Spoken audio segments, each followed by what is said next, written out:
Welcome back to MSBS chemistry classes. Dear students, previous lecture में हम लोग chemical reactions and equations में oxidation and reduction process पढ़ रहे थे। ओके, तो हमने यहाँ पे जो ऑक्सीडेशन एंड रिडक्शन प्रोसेस पढ़ा था, इसे हम जॉइंटली क्या कहते हैं, रिडॉक्स रिएक्शन कहा जाता है। ओके, तो आज हमें जो है इस ऑक्सीडेशन प्रोसेस का जो हमारे नेचर में या एवरीडे लाइफ में इंपैक्ट है, उसमें क्या इंपैक्ट पड़ रहा है ऑक्सीडेशन का, हमें ये पढ़ना है। मींस आज का जो हमारा टॉपिक होगा वो होगा effect of oxidation in everyday life.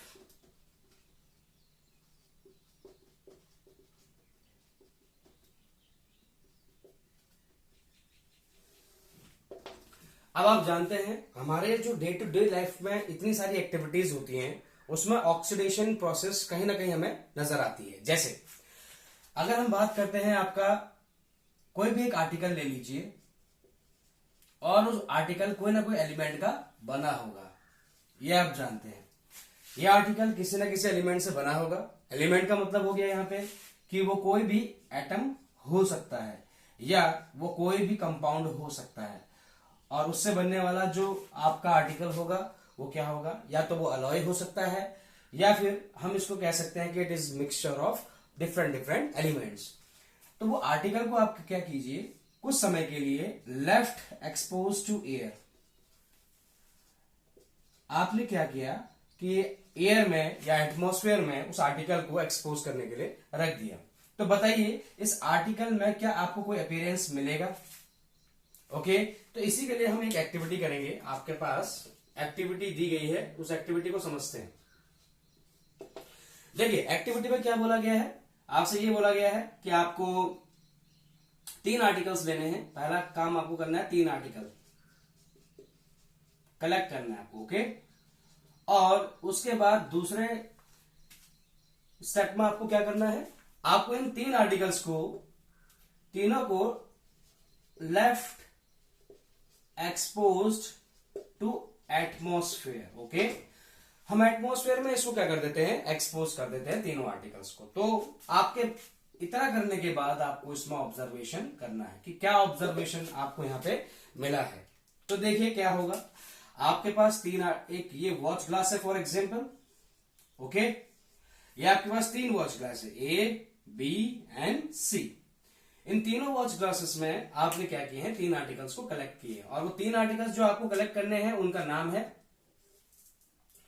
Iron, silver and copper. Okay, ये 3 आर्टिकल्स आपको क्या करने हैं, कलेक्ट करने हैं। इन तीनों आर्टिकल को लेफ्ट एक्सपोज कर देना है एटमॉस्फेयर के लिए। ओके, एटमॉस्फेयर मींस एयर में, और आप जानते हैं air is a mixture of many gases. Okay,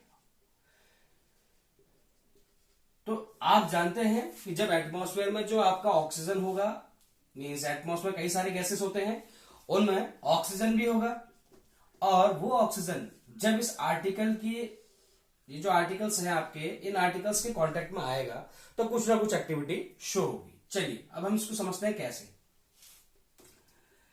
देखिए होता क्या है, आपके पास ये जो लिखा हुआ है, इसमें आपके पास पहला दिया गया है आयरन, दूसरा दिया गया है सिल्वर, और तीसरा दिया गया आपको कॉपर। ओके, और आपसे पूछा गया है इन आर्टिकल्स में कोई बदलाव आएगा या नहीं, तो आपको वही चीज ऑब्जर्व करनी है। ओके, देखिए होता क्या है, इस एक्टिविटी को करने के बाद हम ये कंक्लूजन निकाल सकते हैं कि जब भी हम किसी भी आर्टिकल को एटमॉस्फेयर में एक्सपोज कर देते हैं, तो वहां पर आपकी एक ऐसी प्रोसेस होती है जिसमें आपका आर्टिकल क्या करता है, केमिकल रिएक्शन शो करता है। फॉर एग्जाम्पल जैसे आपके पास ये एक वाटर ड्रॉपलेट है।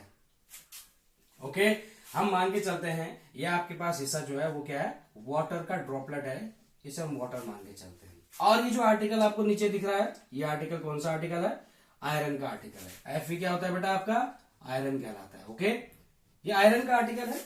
इस आयरन के आर्टिकल में आपके पास एक वाटर का ड्रॉपलेट जो है उस सरफेस पे जाके अटैच हो चुका है। अब इसमें क्या फिनोमिना हो रही होगी, अब आप देखिए यहाँ पे इस जगह पे फॉर एग्जाम्पल कुछ इस तरीके से हम कह सकते हैं तो फॉर एग्जाम्पल ये जो आपका हिस्सा है, इस आर्टिकल में इस मॉइस्चर की प्रेजेंस में आने की वजह से और इस वाटर की प्रेजेंस में आने की वजह से क्या होगा कि ये जो आपका आर्टिकल होगा, यहां पे कहीं ना कहीं आपका केमिकल रिएक्शन होनी शुरू हो जाएगी। और इस आर्टिकल की जो अपर लेयर है आपकी, ये जो आर्टिकल दिख रहा है, इसकी जो एक अपर लेयर है कहीं ना कहीं पे, उस अपर लेयर में क्या होना शुरू हो जाएगा, धीरे धीरे उसकी लेयर ग्रेजुअली ईटिंग अप हो जाएगी, धीरे धीरे उसका क्षरण होना शुरू हो जाएगा। मीन्स वहां पर वो लेयर कोरोड होनी शुरू हो जाएगी। ओके, तो यहां पे क्या हो जाएगा, इस लेयर का कोरोजन शुरू हो जाएगा। इट मीन्स ग्रेजुअल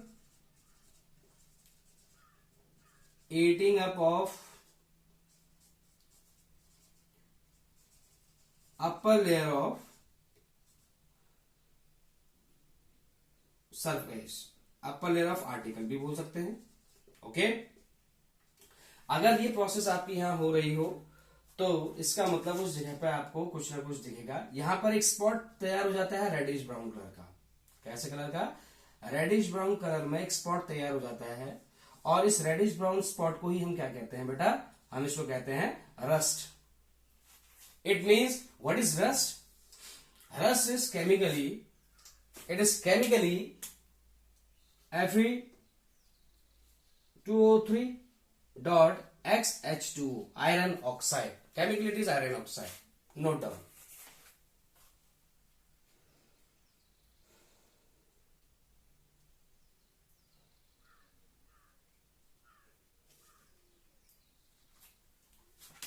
तो देखिए होता क्या है, आपने यहां पे एक चीज समझी कि जब कोई भी आर्टिकल, और यहां पे हमने आर्टिकल आयरन का लिया है, इस आयरन के आर्टिकल में जब हम वाटर के ड्रॉपलेट्स की रिएक्शन देखते हैं, एज सुन एज यहाँ पे आपका ये एटमॉस्फेयर भी है, और जहां से ऑक्सीजन कंटिन्यूअसली इस ऑक्सीजन इस वाटर या इस आर्टिकल के कांटेक्ट में लगातार आ रहा है। चलिए इस पूरी मैकेनिज्म को अच्छे से डिटेल में समझते हैं।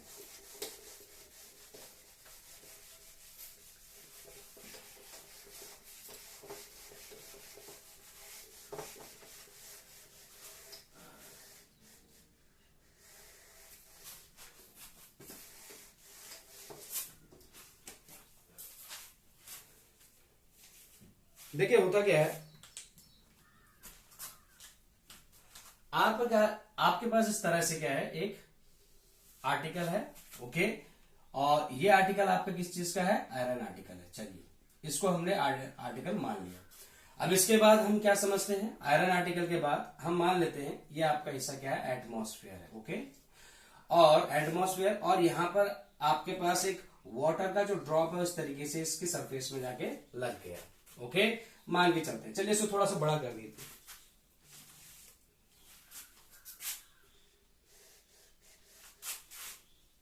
देखिए फॉर एग्जाम्पल इस तरीके से एक वाटर का ड्रॉपलेट आपको यहां पे दिख रहा है। ओके, अब ये जो आपका वाटर का ड्रॉपलेट है, दिस इज वाटर ड्रॉप। अब क्या करोगे, यहां पे आपको दिखेगा इस तरीके से कुछ ऐसा, और कुछ इस तरीके से वेरिएशन दिखेगा। अब ये वेरिएशन कब आएगा इसको आपको समझना है। ओके, तो पहले हम डायग्राम को कंप्लीट कर लेते हैं। देखिए ये जो हिस्सा दिख रहा है इस आर्टिकल के ऊपर, ये एक नया फॉर्मेशन है, कुछ न्यू फॉर्मेशन है, इसे हम कहते हैं रस्ट। ओके, और आप जानते हैं यहां पर ये जो दिख रहा है आर्टिकल, जिस तरह से इस आर्टिकल का कोरोजन हुआ है, मीन्स आर्टिकल के ऊपर की जो लेयर है वो लगातार gradually it is being eating up. It means upper layer of article, upper layer of article जो होता है उसका ग्रेजुअल ईटिंग अप होता है। ओके, जिस वजह से क्या होता है, आपका एक केमिकल का फॉर्मेशन होता है। एक्चुअली इस पूरी रिएक्शन को होने के लिए आपके पास दो चीजें हैं यहाँ पे। पहला क्या है, पहला आपके पास आयरन का आर्टिकल है, तो यहाँ पे जो है आपका आयरन का आर्टिकल है लगातार, ये किस रूप में एग्जिस्ट करेगा? देखिए जो आयरन होगा आपका, जैसे दो आयरन के आर्टिकल्स होंगे, तो इस तरह से वो क्या करेंगे, दो आयरन 2 पॉजिटिव निकालेंगे, साथ में 4 इलेक्ट्रॉन बाहर निकालेंगे। ओके, इस तरह से यहाँ पे क्या होगी, रिएक्शन होगी। इसको नोट डाउन कीजिए।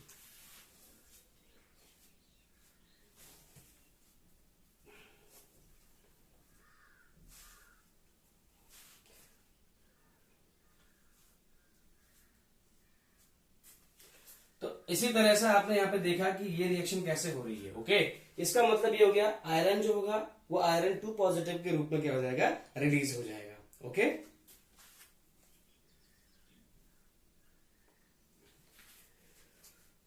अब आगे देखिए क्या होता है।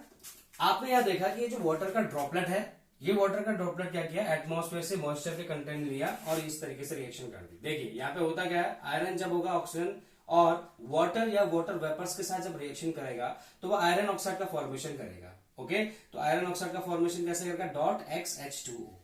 तो रिएक्शन कुछ इस तरह से होगी। ओके, यहां पर क्या होगा, आयरन जो होगा वो ऑक्सीजन जो एटमॉस्फेयर से लगातार कंटिन्यूअसली इसके अंदर जा रहा है। Okay, clear. और साथ में जो आपका वाटर का ड्रॉपलेट है, जब ये तीनों की रिएक्शन होगी तो आयरन ऑक्साइड का फॉर्मेशन होगा, इसे हम कहते हैं आयरन ऑक्साइड। तो आयरन ऑक्साइड जब बनेगा उसके साथ कुछ वाटर ऑफ जो क्रिस्टलाइजेशन होंगे वो भी अटैच फॉर्म में आपको मिलेंगे। यहाँ पे जो आपको X दिख रहा है, S indicates the number of water molecules, और यहाँ पे भी X की क्वांटिटी वाटर की कितनी भी हो सकती है। तो इस तरह से बनने वाली जो फॉर्मेशन होती है इसको हम क्या कहते हैं, इसे हम कहते हैं रस्ट, जो आपको यहाँ पे दिख रहा है ये रस्ट। ओके, और ये जो रस्ट होता है आपका वो कैसा होता है, it is reddish brown in colour. Okay, rust is reddish brown in color, which is chemically iron oxide, and the chemical formula of this iron oxide is Fe2O3.XX2। Okay, तो इतनी बातें आपको पता चल के एग्जाम में कभी रस्ट के बारे में आता है तो आप इस तरह से लिख सकते हैं। और ये जो होल प्रोसेस है इसे हम क्या कहते हैं, कोरोजन प्रोसेस कहते हैं। तो ये जो टॉपिक था आपका मेनली वो किससे डील करता है, कोरोजन टॉपिक से डील करता है। क्योंकि पहला प्रोसेस जो है आपका जिसका इफेक्ट हमारा मींस ऑक्सीडेशन का जो इफेक्ट पड़ता है हमारे day to day life activity में, वो कौन सा है, कोरोजन। कोरोजन जो होता है वो हम आर्टिकल से रिलेटेड जितने भी सब्सटेंसेस होते हैं उनके लिए पढ़ते हैं। जैसे अगर हम बात करते हैं आयरन के आर्टिकल की, तो आपने यहां देखा आयरन के आर्टिकल में रस्ट का फॉर्मेशन हो रहा है। लेकिन अगर आपको हम कहते हैं सिल्वर की बात करते हैं या आपसे कॉपर की बात करें, तो आप जानते हैं कॉपर में जो कोरोजन होता है वो कहलाता है आपका ग्रीन कलर का। लेकिन जो आपका सिल्वर में होता है उसका जो आपका लेयर होती है कोरोड होने के बाद वो ब्लैक पड़ जाती है। तो ये क्वेश्चन एग्जाम में कई बार मींस वाइवा में भी कई लोग पूछ लेते हैं। इसके अलावा जो आपका अभी आयरन के आर्टिकल का बताया मैंने कैसा होता है, रेडिश ब्राउन नेचर का होता है। ओके, और अगर ये बात मीन्स ये कोरोजन वाली बात आयरन के आर्टिकल में कहेंगे तो हम इसको नाम देंगे रस्टिंग प्रोसेस। क्या बोलेंगे बेटा, रस्टिंग। तो आपको समझ में आ गया what is rusting, the process of formation of rust over the surface of iron when it gets exposed to air and it gets contacted with the oxygen as well as water.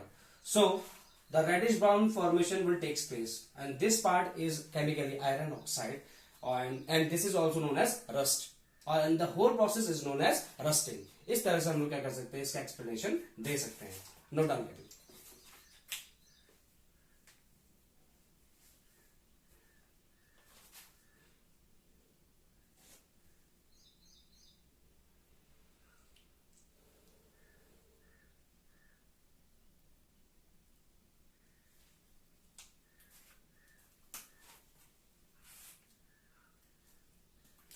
अब देखिए क्या होगा, यहां पर आपने जिस तरीके से ये रिएक्शन देखी थी, ये रिएक्शन आपकी एनोड पे होगी। कहां पर होगी, एनोड पे। तो कैथोड पे कौन सी रिएक्शन होगी, यहां देखिए ये जो ऑक्सीजन होगा कंटिन्यूअसली ये किसके साथ रिएक्शन करेगा, वाटर के साथ भी रिएक्शन करेगा। साथ में यहां से जो 4 इलेक्ट्रॉन निकलेंगे वो 4 इलेक्ट्रॉन ये भी एक्सेप्ट करेगा। इस तरह से आपके पास क्या कर देगा, ये हाइड्रोक्साइड आयन का फॉर्मेशन कर देगा। क्योंकि हम जानते हैं यहाँ पे हाइड्रोक्साइड आयन का फॉर्मेशन कर देगा, तो आप समझ गए हैं यहां से आपके पास हाइड्रोक्साइड आयन का फॉर्मेशन हुआ है। ओके, और यहाँ पे आपका आयरन 2 पॉजिटिव का फॉर्मेशन हुआ है। तो अगर हम पूरी प्रोसेस को लिखें, ये जो प्रोसेस होती है ये कैथोड पे होती है। ओके, तो एनोड पे ये रिएक्शन होती है, कैथोड पे ये रिएक्शन होती है। अगर हम नेट रिएक्शन को लिखना चाहें तो नेट रिएक्शन कैसे लिख सकते हैं हम लोग, बताइए कैसे लिखा जा सकता है। जो आयरन 2 पॉजिटिव आर्टिकल होगा वो 2 हाइड्रोक्साइड आयन के साथ मिलेगा, तो बताइए कितने बनाएगा, यहां पर क्या बनाएगा, आप जानते हैं FeOH। बताइए होल ट्वाइस या होल थ्राइस, क्योंकि ये आयरन 2 पॉजिटिव फॉर्म में है तो होल ट्वाइस। ओके, आप जानते हैं यह बन गया आपका आयरन ऑक्साइड हाइड्रोक्साइड, ठीक है ना। और ये बेसिक नेचर होता है, इसका नेचर कैसा होता है, बेसिक। ऐसा क्यों होता है? क्योंकि हम जानते हैं आयरन जो होता है आपका वो क्या होता है? मेटल। ओके, और मेटल का कोई भी अगर ऑक्साइड से रिलेटेड कोई कंपाउंड बनेगा तो वो हमेशा नेचर में कैसा होता है बेटा?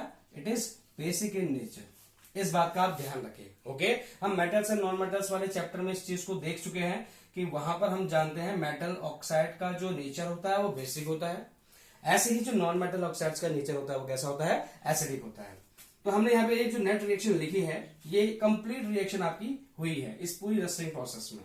और आगे चलकर ये जो आयरन हाइड्रोक्साइड नेचर होता है, ये आयरन हाइड्रोक्साइड का बेसिक नेचर ही आपका किसमें दिखता है? इस Fe2O3.XH2O में दिखता है। ओके, इसीलिए आपको जब कभी कोरोजन से रिलेटेड क्वेश्चन आएगा, ये खासकर जो आपको ये प्रोसेस बताइए रस्टिंग के लिए बताई गई है पूरी प्रोसेस। ओके, कोरोजन टॉपिक जो है आपका वो किसी भी एलिमेंट में लगने वाले जो जंग होता है उसके लिए यूज किया जाता है। लेकिन अगर आपसे बोला जाए what is rusting, rusting process जो होता है वो आपका आयरन के लिए ही यूज किया जाता है। मींस आयरन के आर्टिकल्स में अगर कोरोजन प्रोसेस शो हो रही है, और कोरोजन क्या होता है? कोरोजन होता है आपका it is gradual eating up of upper layer of the surface of the article. Article के अपर सरफेस में जो लेयर बनी हुई है उस लेयर का लगातार क्षरण होना, मीन्स घट जाना, इसको हम क्या कहते हैं?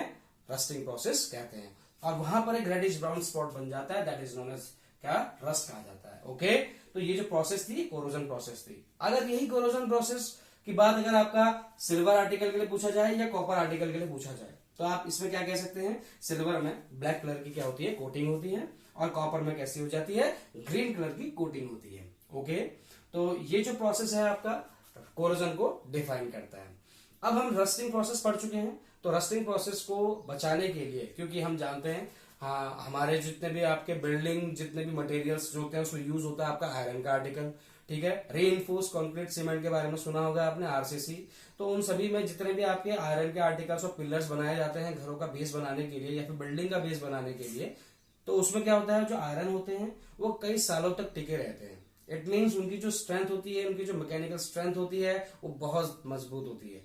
और उस स्ट्रेंथ को मजबूत बनाए रखने के लिए, ताकि उसमें रस्टिंग प्रोसेस ना हो, क्योंकि हर वक्त क्या होता है सालों साल आपका जो एटमॉस्फेयर में जो एक्सपोज होता है आयरन का आर्टिकल उसमें रस्ट लगने की बहुत ज्यादा पॉसिबिलिटी हो सकती है।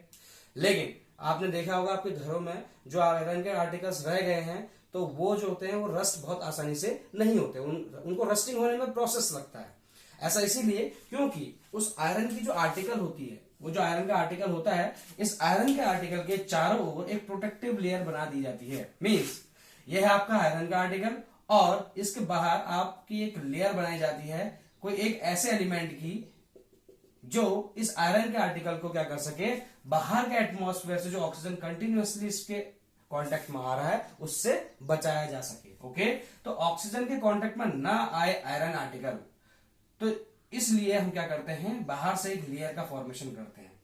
ओके, और जिस वजह से क्या होता है? ऑक्सीजन जो होता है सिर्फ और सिर्फ बाहर की लेयर वाले जो बाहर जो हमने एक एलिमेंट की लेयर चढ़ाई है उस एलिमेंट के साथ वो ऑक्सीजन रिएक्ट कर सकता है, लेकिन आयरन का आर्टिकल क्या हो जाएगा? आपका बचा रहेगा। इस तरह से हम लोग क्या कर सकते हैं? इसकी प्रोटेक्शन कर सकते हैं।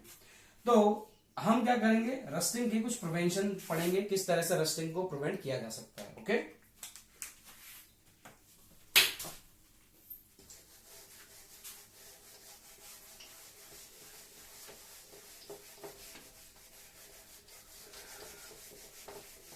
अभी हमने रस्टिंग के बारे में पढ़ा था, तो अब हम बात करते हैं उसके प्रिवेंशन की बात करेंगे। Okay, prevention of rusting. Rusting का प्रिवेंशन हम किन किन तरीकों से कर सकते हैं? देखिए, आप जानते हैं जब आपके घरों में शटर होता है वो भी लोहे का आर्टिकल होता है, उसमें मीन्स आयरन आर्टिकल से बना होता है। तो कभी कभी उसमें हम लोग क्या करते हैं ताकि शटर जो है आसानी से खुल सके या बंद हो सके, उसको आप जो मोशन है उसको स्मूथ करने के लिए या उसका फ्रिक्शन कम करने के लिए हम क्या कर सकते हैं? उसमें ऑयलिंग या ग्रीसिंग करते हैं। आपने घरों में देखा होगा। तो पहला जो आपका हो सकता है हम कह सकते हैं इसमें हम ऑयलिंग कर सकते हैं, ठीक है, ग्रीसिंग भी कर सकते हैं या फिर पेंटिंग भी कर सकते हैं। ओके, तो ये कुछ प्रोसेस है जिसके जरिए हम क्या कर सकते हैं? उसका प्रिवेंशन कर सकते हैं। एक दूसरा जो आपका सबसे डिफरेंट एग्जाम्पल है जिसका यूज हम डे टू डे लाइफ में आजकल यूज किया जा सकता है, जैसे आपके पास एक आर्टिकल है और ये जो आर्टिकल है आपका आयरन का आर्टिकल है, ओके, इस आयरन के आर्टिकल की लेयर के ऊपर हमने क्या किया, एक ऐसी लेयर की फॉर्मेशन कर दी। ओके, और इसकी जो लेयर है, ये लेयर चारों ओर से आयरन के आर्टिकल को कवर कर रही है। और यहां पे जो लेयर यूज की जाती है, हम किसकी लेयर यूज करते हैं, जिंक लेयर की को यूज करते हैं। तो आयरन के आर्टिकल के ऊपर जैसे ही जिंक की एक लेयर चढ़ाई जाती है, तो एटमॉस्फेयर में प्रेजेंट जो ऑक्सीजन होगा, या आप कह सकते हैं मॉइस्चर के कांटेक्ट में आते ही, ये दो फैक्टर ऐसे हैं जिनका होना बहुत जरूरी है आयरन में रस्टिंग प्रोसेस शो करने के लिए। ओके, तो ऑक्सीजन और मॉइस्चर के कांटेक्ट में आते ही वो क्या करेगा, आयरन के आर्टिकल में डायरेक्ट कांटेक्ट ना करके वो आर्टिकल किसके साथ कांटेक्ट में आएगा, दैट इज जिंक। तो जिंक के साथ ऑक्सीजन या मॉइस्चर जैसे कांटेक्ट में आएगा, तो जिंक क्या करेगा, उसके साथ अपना एक कंपाउंड का फॉर्मेशन कर देगा। ओके, अब जैसे जिंक के कंपाउंड का फॉर्मेशन करेगा, तो वो प्रोटेक्टिव लेयर अब जो है यहां पे बन चुकी है।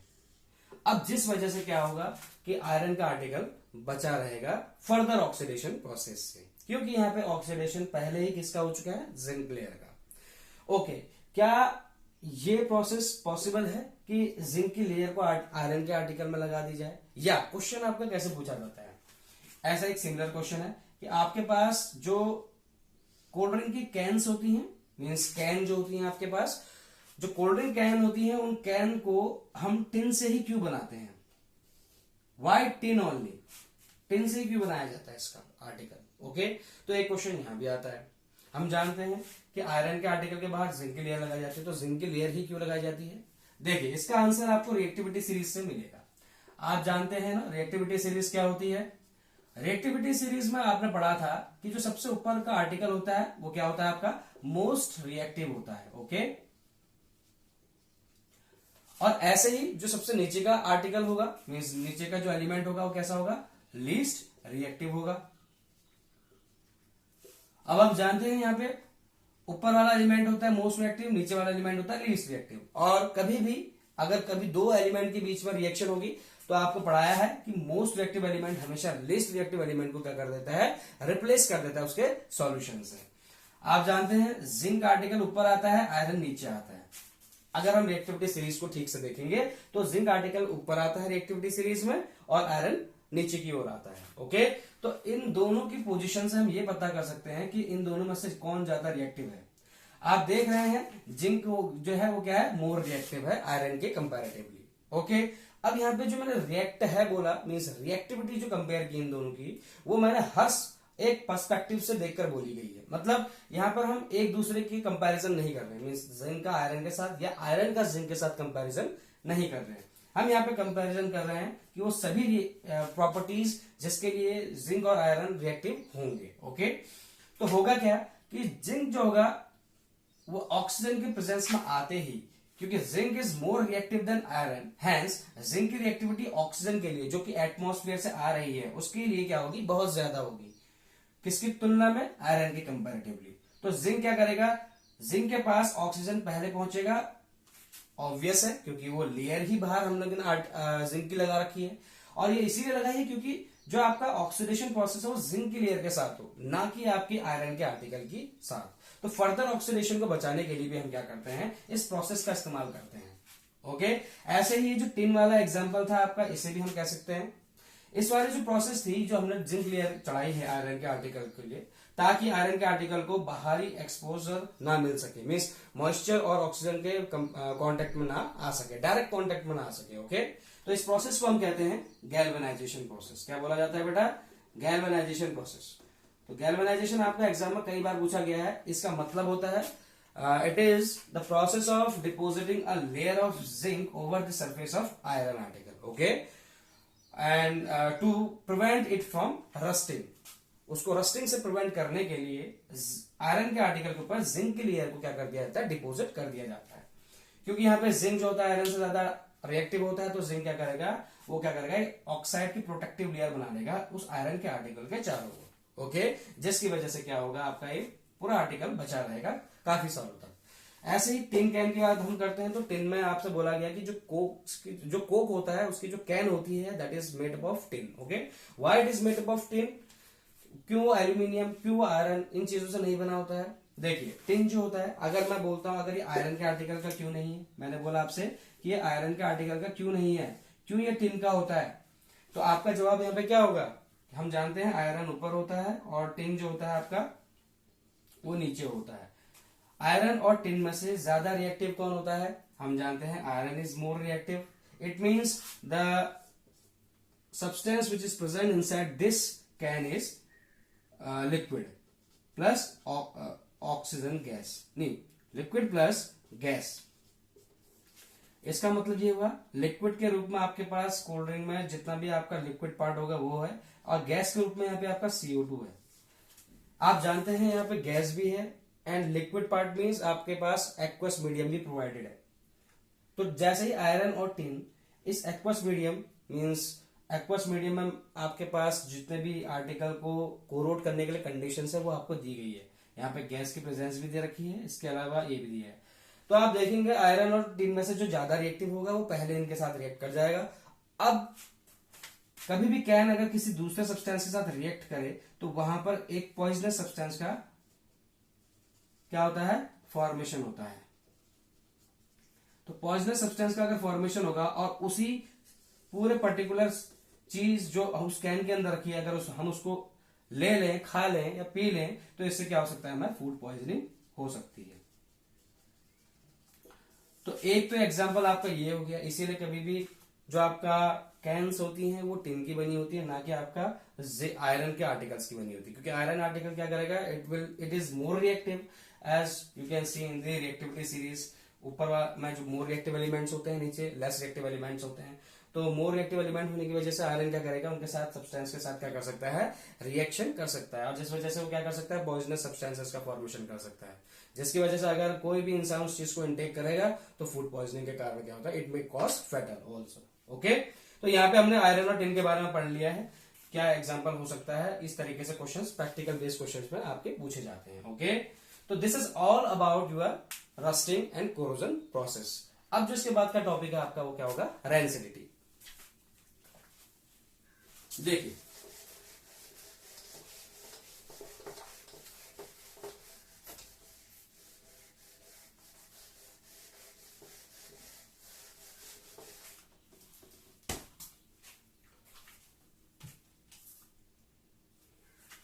देखिए होता क्या है, रेंसिडिटी टॉपिक हमें देखना है। What is rancidity? रेंसिडिटी से आपको क्या समझ में आता है? पहले तो ये आपको पता होना चाहिए। देखिए रेंसिडिटी का मतलब क्या है? वैसे भी आजकल गर्मियों के दिन ज्यादा हैं।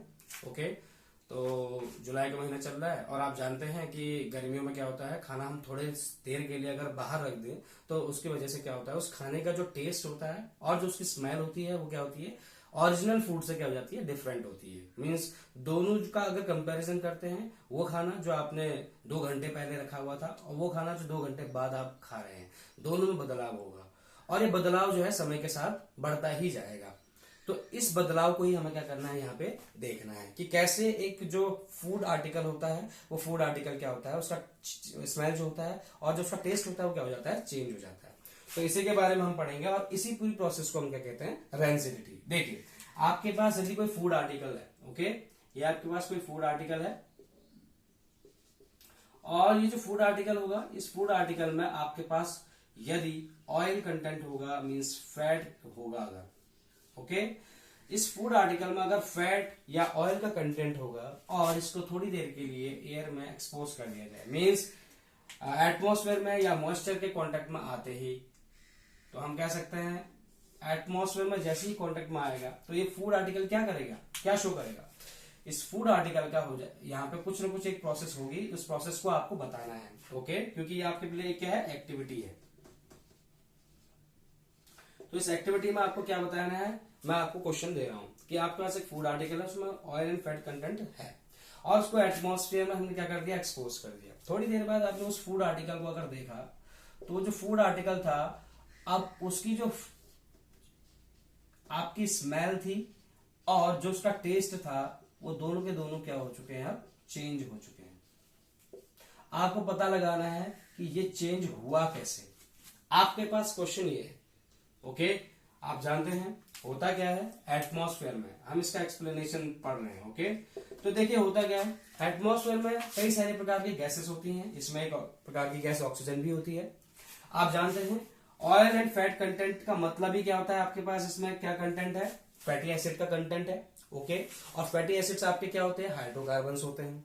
जब हाइड्रोकार्बन्स क्या करेंगे, ऑक्सीजन के प्रेजेंस में आएंगे, मींस ऑयल कंटेंट आपका है, फूड आर्टिकल, ऑक्सीजन के प्रेजेंस में आते ही ऑक्सीडेशन प्रोसेस शो करने लगेंगे। ओके, तो ऑक्सीडेशन प्रोसेस होते ही क्या होगा, ऑक्सीजन इसके कांटेक्ट में आएगा और जितने भी ऑयल और फैट कंटेंट है उसके साथ कंबाइन होके उसका ऑक्सीडेशन करना शुरू कर देगा। और जैसे ही ऑक्सीडेशन करना शुरू करेगा, ऑक्सीडेशन का मतलब कि ऑक्सीजन के आर्टिकल, ऑक्सीजन जो होगा वो फूड आर्टिकल के जो सरफेस है उनके ऊपर अटैच हो जाएगा, जिस वजह से वहां पर क्या होने लगेगा, एक फर्मेंटेशन प्रोसेस स्टार्ट हो जाएगी। इट मीन्स वहां पर एरोबिक बैक्टीरिया वो बैक्टीरिया होते हैं जो ऑक्सीजन के प्रेजेंस में क्या करते हैं, फंक्शनिंग करते हैं। ओके, डिकम्पोज करते हैं किसी भी ऑर्गेनिक वेस्ट को। तो ये जो होते हैं बैक्टीरिया उनको एरोबिक बैक्टीरिया बोलते हैं। तो ऑक्सीजन के प्रेजेंस में होने वाले जितने भी आपके एरोबिक बैक्टीरिया होंगे उस फूड आर्टिकल को क्या करेंगे, अच्छे से फर्मेंट करने की प्रोसेस को शुरू कर देंगे, जिस वजह से क्या होगा, इस फूड आर्टिकल का जो टेस्ट होगा और जो उसकी जो स्मेल होगी वो क्या हो जाएगी, चेंज हो जाएगी। तो ये जो चेंज स्मेल है इसको हम कहते हैं रैंसिड। इस प्रकार से बनने वाले फूड को हम कहते हैं रैंसिड फूड। क्या बोला जाता है, रैंसिड फूड। ओके, रैंसिड का मतलब होता है सड़ा हुआ, गला हुआ, मींस जिसमें से स्मेल आए। ओके, तो क्योंकि उसमें फर्मेंटेशन प्रोसेस स्टार्ट हो चुकी है। ओके, तो इस पूरी एक्टिविटी से हमें ये समझ में आता है कि यहाँ पर जो प्रोसेस हुई है वो कौन सी प्रोसेस हुई है, ऑक्सीडेशन। तो ऑक्सीडेशन का हमारा day to day life activity में एक तो ये सबसे बड़ा असर पड़ता है। ओके, तो हम क्या करते हैं कभी कभी कि उस फूड आर्टिकल को बचाने के लिए, मींस फूड आर्टिकल आपका बहुत जल्दी ऑक्सीडाइज ना हो जाए और उसके वो रैंसिड फूड में कन्वर्ट ना हो जाए, उसके लिए हम कई सारे मेजर्स होते हैं उनको अपनाते हैं। जैसे हम कह सकते हैं उसको प्रिवेंशन ऑफ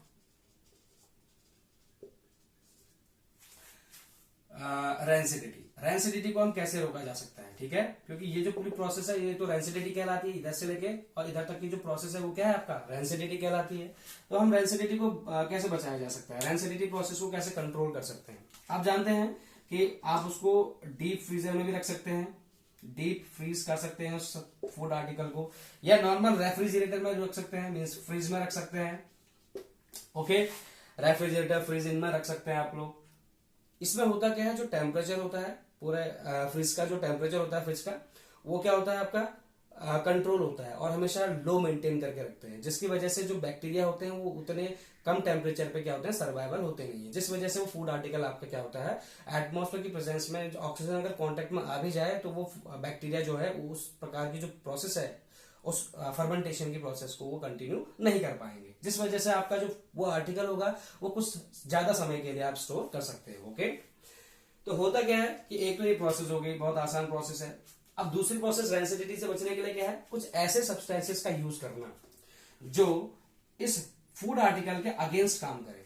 जैसे आपके पास क्या है, आपके पास एक इस तरीके से एक फूड आर्टिकल है फॉर एग्जांपल। ओके, ये आपके पास फूड आर्टिकल है और इस फूड आर्टिकल में क्या है, आपके पास फैट कंटेंट है या ऑयल कंटेंट है। ओके, अब क्या हुआ कि ऑक्सीजन जैसे इसके कांटेक्ट में आया तो इसकी ये जो फूड आर्टिकल था, अब वो फूड आर्टिकल क्या करने लग गया, इस तरीके से ये स्मेल करने लग गया।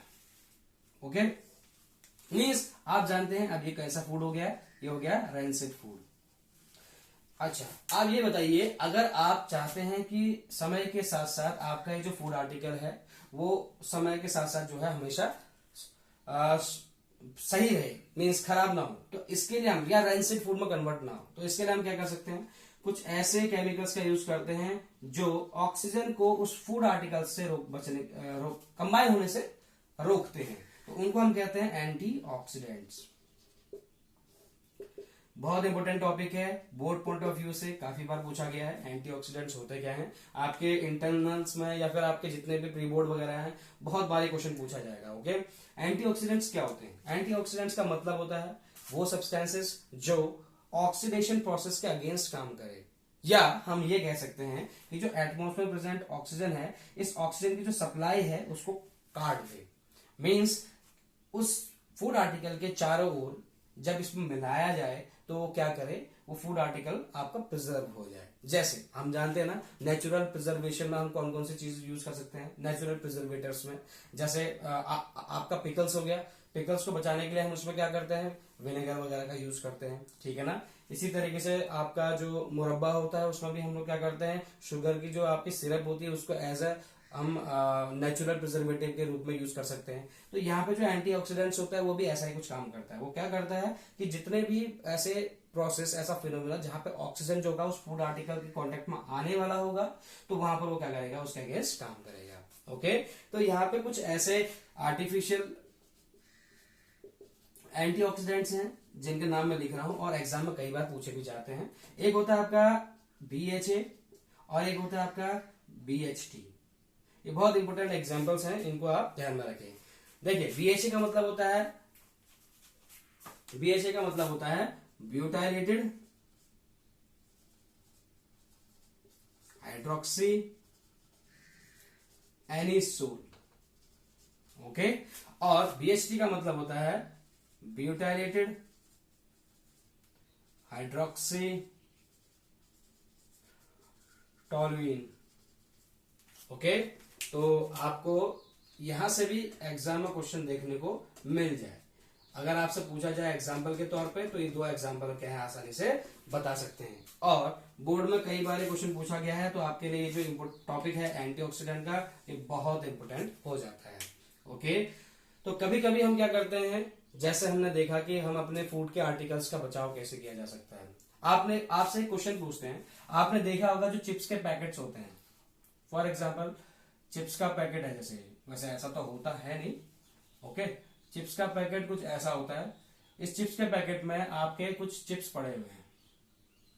ओके, तो चिप्स की बात नहीं करते हैं, तो अभी हम बात कर रहे हैं इस चिप्स के अंदर प्रेजेंट जितने भी आपके फूड, ये जो गैस है, आप जानते हैं ना 50% एक्स्ट्रा जब आपका आता है चिप्स के पैकेट में, तो 50% जो एक्स्ट्रा होता है वो हवा होती है।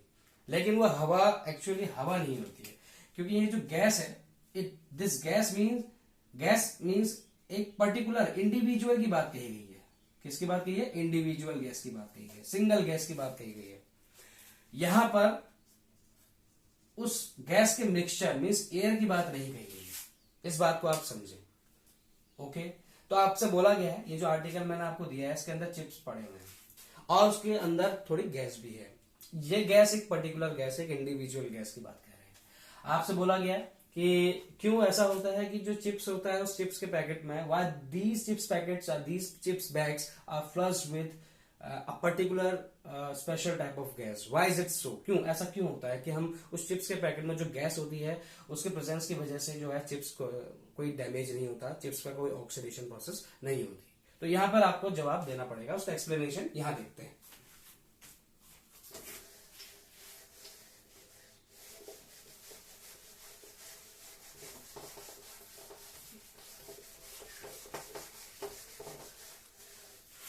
तो देखिए यहाँ, हाँ, इसका मतलब क्या है, इसका मतलब ये है कि जो आपका चिप्स का पैकेट होता है बेटा, जैसे ये चिप्स हैं और यहाँ पे जो गैस भरी गई है, ये जितनी भी गैस होती है आपकी, ये गैस होती है नाइट्रोजन। क्या कहलाती है बेटा, नाइट्रोजन। अब आप मुझे ये बताइए कि यहाँ पे जो गैस है इस चिप्स के पैकेट में, वो नाइट्रोजन ही क्यों मिली, क्यों हमने यहाँ पे ऑक्सीजन गैस को यूज नहीं किया।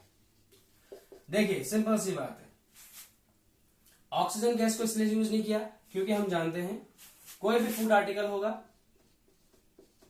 ओके, उस फूड आर्टिकल में जैसे ही ऑक्सीजन की प्रेजेंस होगी तो वो फूड आर्टिकल कैसा हो जाएगा, रेंसिड हो जाएगा। ये तो हम जानते हैं, ये पढ़ते हुए आए हैं।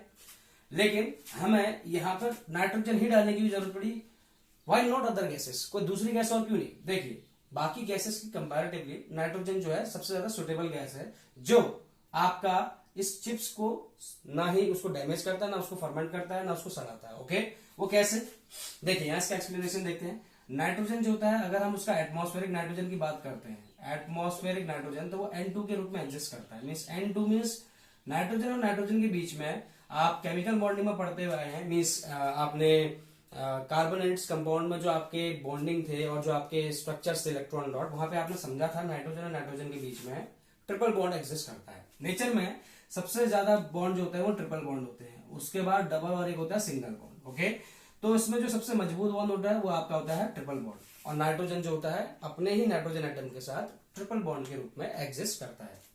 तो एटमॉस्फेरिक नाइट्रोजन जो होता है मींस N2 गैस बोले, उसको इसलिए डाला जाता है क्योंकि नाइट्रोजन जो होता है this gas is chemically inert. क्या बोल सकते हैं, it is chemically inert. Inert का मतलब होता है it is less reactive. Okay, it is less reactive. अगर ये रिएक्टिव लेस होगा तो ये जो होगा उस फूड आर्टिकल मींस ये जो फूड आर्टिकल है चिप्स, क्या इसमें आपका फैट कंटेंट या ऑयल कंटेंट नहीं होता, होता है। और इसके साथ जैसे ये नाइट्रोजन गैस रिएक्ट करेगा तो इसके ऊपर जो होगा ये नाइट्रोजन गैस की इस तरह से एक वेपर्स या फिर हम कह सकते हैं वो पूरा गैस ऐसे करके उसको प्रोटेक्टिव लेयर की तरह एक्ट करेगा। और नाइट्रोजन क्योंकि क्या होता है, ये सपोज नाइट्रोजन गैस है, क्योंकि हम जानते हैं नाइट्रोजन गैस क्या होता है, लेस रिएक्टिव होता है या केमिकल इनर्ट या होता ही नहीं है रिएक्टिव। ओके, तो जिस वजह से क्या होता है वो फैट कंटेंट के साथ रिएक्शन करेगा नहीं, और जिस वजह से वो जो आपका फूड आर्टिकल होगा जो चिप्स होते हैं वो क्या होते हैं, सुरक्षित होते हैं। ओके, तो यही कारण है जिस वजह से क्या होता है आपका चिप्स के बैग इसमें जो होते हैं आपका नाइट्रोजन गैस को क्या क्या इंसर्ट किया जाता है। ओके, तो अगर ऐसा होता कि ऑक्सीजन डाला जाता तो आप जानते हैं वही जो फैट कंटेंट है या हम कह सकते हैं वो जो चिप्स है उसमें क्या होगा आपका वो ऑक्सीजन गैस कंबाइन होते ही कौन सी प्रोसेस शो करेगा, ऑक्सीडेशन प्रोसेस शो करेगा। ओके, तो ऑक्सीडेशन प्रोसेस को रोकने के लिए हम क्या करते हैं, नाइट्रोजन गैस का इस्तेमाल करते हैं, जिस वजह से ये जो खाना हो जाएगा वो कैसा हो जाएगा बेटा, रैंसिड हो जाएगा। तो इतनी बातें तो आपको समझ में आ गई है रैंसिडिटी से रिलेटेड। और रैंसिडिटी में अगर आपसे पूछा जाए कि अगर आप इसको प्रिजर्व करना चाहते हैं या जो आपका फूड आर्टिकल है उसको रैंसिड ना बनाया जाए तो उसके लिए हम क्या कर सकते हैं, एंटीऑक्सीडेंट्स का इस्तेमाल किया जाता है। और एंटीऑक्सीडेंट्स का मतलब आप जानते हैं क्या होता है, एक ऐसे सब्सटेंसेस होते हैं जो क्या करते हैं आपका जो ऑक्सीजन होता है या ऑक्सीडेशन प्रोसेस होती है उसके अगेंस्ट काम करते हैं, मींस ऑक्सीजन को प्रिवेंट करते हैं उस फूड आर्टिकल से अटैच होने के लिए। उसके बाद हमने लास्ट में ये वाला टॉपिक पढ़ा है जिसमें हमने एक एप्लीकेशन पढ़ा है कि चिप्स के जो बैग होते हैं उनको why they are flushed with nitrogen gases, because nitrogen gas is chemically inert, it means it is less reactive और it is not reactive. Okay, तो जिस वजह से क्या होता है वो चिप्स के पार्टिकल्स के साथ रिएक्शन करता नहीं है फैट और ऑयल के साथ, और ऑक्सीडेशन प्रोसेस वहां होती भी नहीं है, जिस वजह से क्या होता है वो चिप्स जो होगा आपका काफी लंबे समय तक चलता है। ओके, चलिए आज के लिए इतना टॉपिक रखते हैं। वैसे भी आपका जो जितना टॉपिक था इससे रिलेटेड आपका चैप्टर कंप्लीट हो चुका है, या आपका लास्ट टॉपिक था। अगर आपका कोई क्वेरी हो तो आप कमेंट सेक्शन में जरूर पूछिए। आई होप कि आज का टॉपिक ठीक से समझ में आया होगा। Till then keep doing work. Thank you.